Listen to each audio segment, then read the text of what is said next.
Trabalharemos agora com as equações de Cauchy-Euler. Como você vai identificar uma equação de Cauchy-Euler? Vai ser uma equação onde você tem a parte linear, que a gente já tinha anteriormente, os coeficientes reais, que nós já tínhamos anteriormente analisado, só que cada coeficiente desse vai estar acompanhado de um monômio na variável x. Então, o A0 vai estar acompanhado de x elevado a zero, o A1 acompanhado de x, o A2 acompanhado de x quadrado e assim por diante. O AN-1 de x elevado a n-1 e o AN acompanhado de x elevado a n. Percebe-se que as derivadas, derivada de ordem zero vai estar acompanhada de x elevado a zero, derivada primeira de x elevado a 1, derivada segunda de x ao quadrado e assim por diante. Onde os coeficientes A são constantes reais e ali você tem monômios em x multiplicando esses coeficientes. Essa é a chamada equação de Cauchy-Euler. Né? Se nós deixarmos aqui uma função não nula, nós vamos ter uma equação de Cauchy-Euler não homogênea, e se zerarmos aqui, vamos ter uma equação de Cauchy-Euler homogênea. Vamos trabalhar da seguinte maneira, já que a gente vai resolver a de segunda ordem, vamos separar A2 como A, A1 sendo B e A0 sendo C. Reescrever desta forma. Né? Essa equação, para resolver ela, nós vamos usar o método da substituição. O que o método da substituição vai fazer? Ele vai transformar uma equação de Cauchy-Euler numa equação de coeficientes constantes. De que maneira? Nós vamos chamar de x e de t. Vamos fazer que o x depende da variável t na forma exponencial. Dessa forma, o ln de x vai ser a variável t. Então, se eu precisar de t, t vai ser o ln de x. Como nós precisamos calcular a derivada do y com relação a x e a derivada segunda para substituir na equação, o que nós vamos fazer? A derivada primeira com relação a x, mas o meu x aqui está escrito em função de t. Então, nós vamos usar a seguinte resolução. Nós vamos fazer que a derivada do y com relação a x nada mais é do que derivar o y com relação a t e depois derivar o t com relação a x. Né? Então, a minha derivada vai ficar escrita em função de t, e quando eu precisar derivar o t com relação a x, já que o t é o ln de x, tá? Eu vou ter então que a derivada dele com relação a x vai ser 1 sobre x. E 1 sobre x, escrevendo em função de t, já que x é e de t, 1 sobre x é e de menos t. Desta maneira, a derivada de y com relação a x fica toda escrita em função de t. Vamos analisar então a derivada segunda. A derivada segunda nada mais é do que derivar novamente a derivada primeira, que nós já calculamos. Como é que nós vamos fazer para calcular a derivada com relação a x, se ela está escrita em função de t? Nós vamos derivar com relação a t e depois derivar o t com relação a x. Derivando com relação a t, e como eu tenho um produto, eu vou derivar, né, eu vou copiar a exponencial, derivar a função, depois derivar a exponencial e copiar a função. Lembrando que a derivada do t com relação a x é 1 sobre x, que nada mais é do que e de menos t. Multiplicando, então, nós vamos ter e de menos 2t vezes a derivada segunda menos a derivada primeira. Então, eu já tenho x e as derivadas escrita toda em função de t. Né? Tanto o x como as duas derivadas estão em função de t e nós vamos substituir na nossa equação. Quando eu substituir a derivada segunda, ela tem, né, acompanhando ela aqui, ela tem e de menos 2t. E o x quadrado, ele é e de 2t. Quando eu multiplicar x quadrado por derivada segunda, vai ter e de 2t vezes e de menos 2t. Vai desaparecer essa potência. O que vai sobrar vai ser somente o coeficiente a e essa diferença de derivadas. Mesma coisa vai acontecer nesse termo. Quando eu fizer b vezes x vezes a primeira derivada, o x é e de t. A primeira derivada é e de menos t, derivada primeira. Quando eu multiplicar, vai desaparecer a exponencial e só vai sobrar a derivada com relação a t. Então, vocês estão percebendo que eu não tenho mais aquelas potências, né? Os monômios x nem x quadrado. Está sobrando aqui coeficientes constantes. E colocando em evidência, nós vamos ter que a derivada primeira ela é acompanhada de b e de menos a. Então, veja que aqui você tem uma equação de coeficientes constante na variável t e a gente pode utilizar para resolver ela a equação característica, que era o que a gente vinha fazendo anteriormente. Então, conseguimos transformar uma equação de Cauchy-Euler numa equação de coeficientes constantes. Né? Então, o que modificou? O que modificou é que onde eu tinha ax², bx e c, ficou a, b menos a e c, e ela ficou escrita em função de t. A equação característica será am², b menos am mais c, então o que modifica é esse termo. Tá?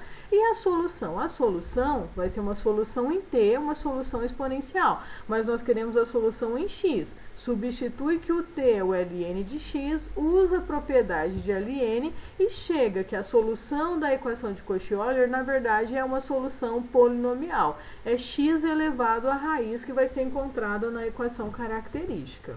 Tá? Se nós tivéssemos descrita essa linha de raciocínio da seguinte maneira: vamos supor que a minha solução seja uma polinomial, já que estamos trabalhando com polinômios. Né? A derivada primeira seria mx na m menos 1, porque perde 1 aqui no expoente. A derivada segunda desceria novamente, ficaria x na menos 2. E quando eu substituísse derivada segunda, derivada primeira é minha função, né? Eu teria x elevado a m em evidência, aqui também sobraria x elevado a m, aqui também. Então, colocando esse x elevado a m em evidência, ele vai acompanhar am², b menos am mais c. Como x elevado a m é diferente de zero, porque x é diferente de zero, é essa equação característica que vai ser a que nós vamos encontrar a raiz. Ou seja, para aqui a solução seja da forma x elevado a m, só se m for raiz desta equação. Então, o que modificou é que aqui é b menos a. Né? Então, vamos trabalhar com a nossa equação característica dessa maneira, lembrando que uma equação de segundo grau, ela admite três possibilidades. Ou o delta é maior que zero, ou o delta é zero, ou o delta é negativo. Né? Se o meu delta for positivo, nós vamos ter duas raízes, duas soluções para a equação escrita em t. Lembrando que a equação em t me gera soluções exponenciais e eu preciso encontrar ela não na forma em função de t, mas em função de x. Substituindo t por ln de x, as soluções exponenciais se transformam em soluções monomiais. X elevado a m1, x elevado a m2.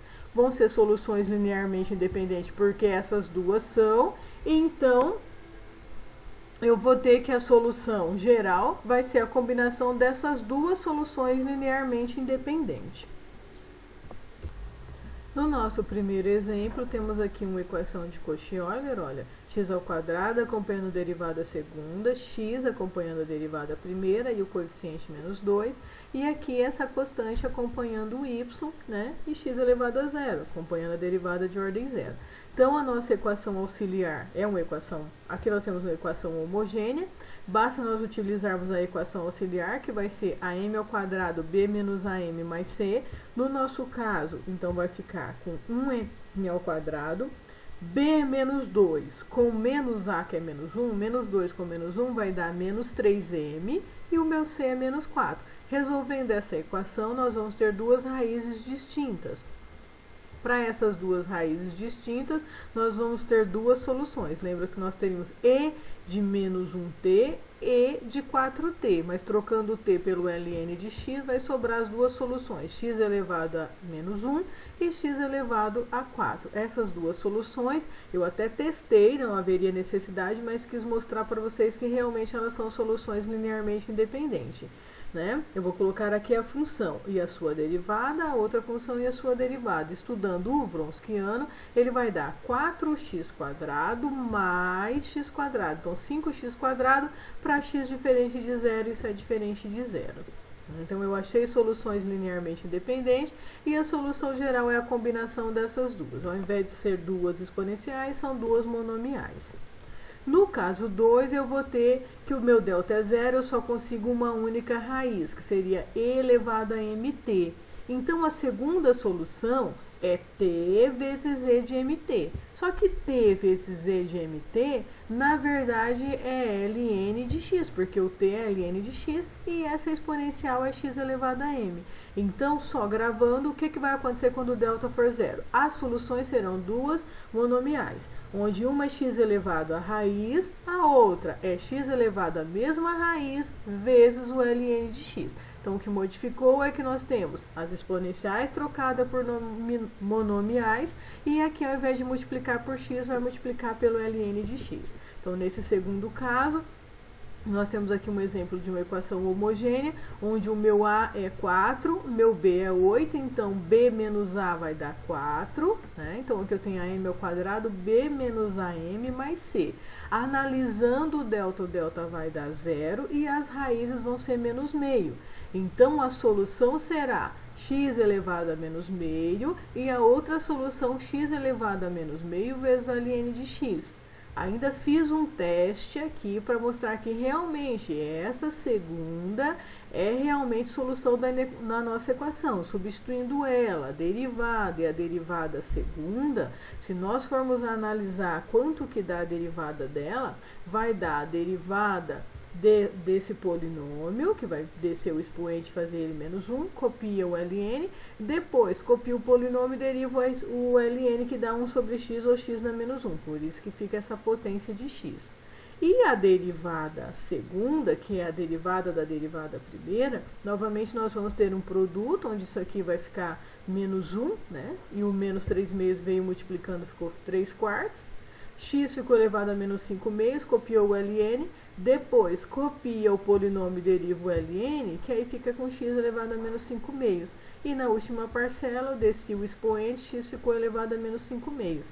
Então, se analisarmos os termos aqui, nós vamos multiplicar por x quadrado, então vai sobrar x na menos meio, aqui também vai sobrar x na menos meio, aqui também vai sobrar x na menos meio. E quando você analisar, há termos acompanhados de ln de x, que vai zerar, e as outras potências de x elevado a menos meio também vai zerar, ou seja, realmente é a solução da minha equação.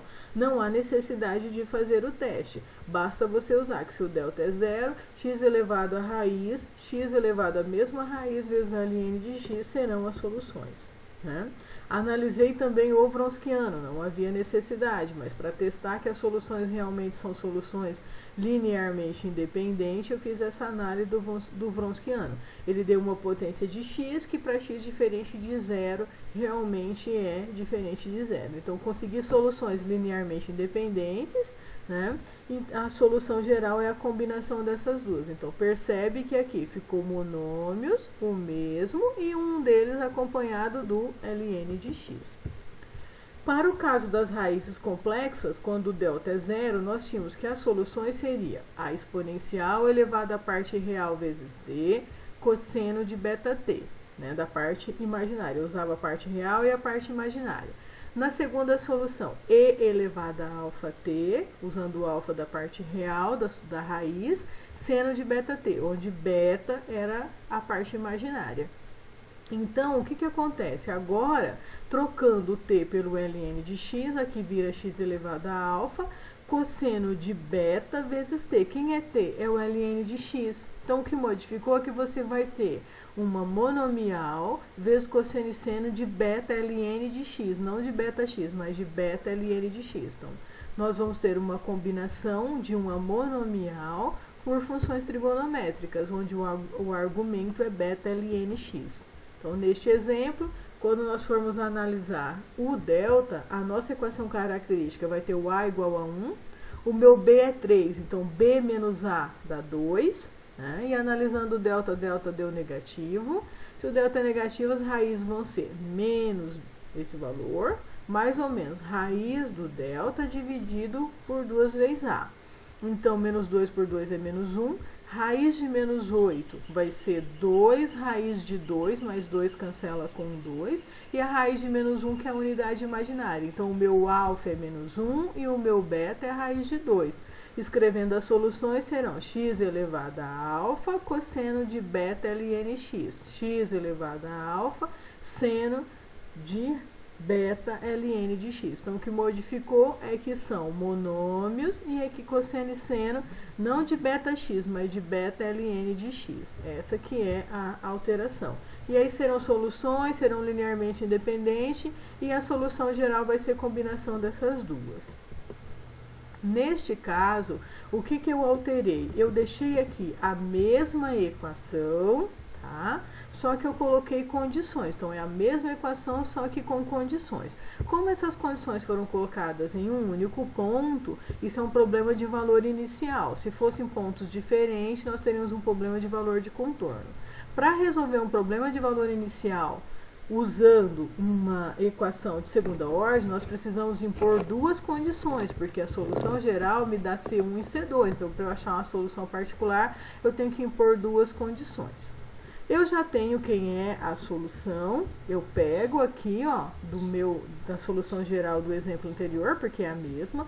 Usando essa solução geral, eu vou impor as condições.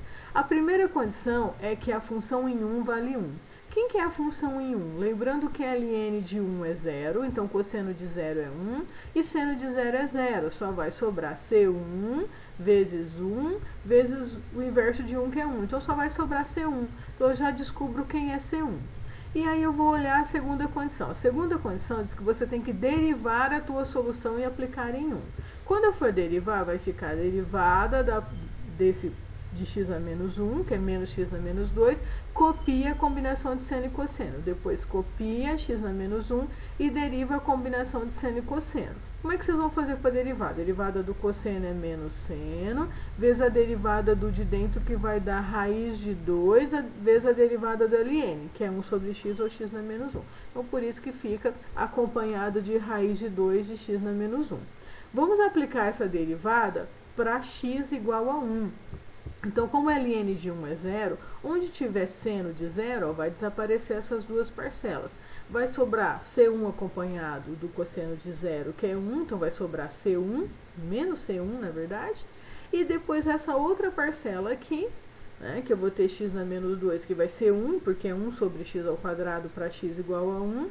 Raiz de 2 vezes C2 e o cosseno de 0, que é 0. Então, só vai sobrar essa expressão igual a menos 5, que é a condição dada. Substitui o C1 por 1, né? Junta aqui, eu vou ter menos 4, vou achar o valor de C2. Se eu tenho quem é C1 e quem é C2, eu tenho a solução particular para esse problema de valor inicial.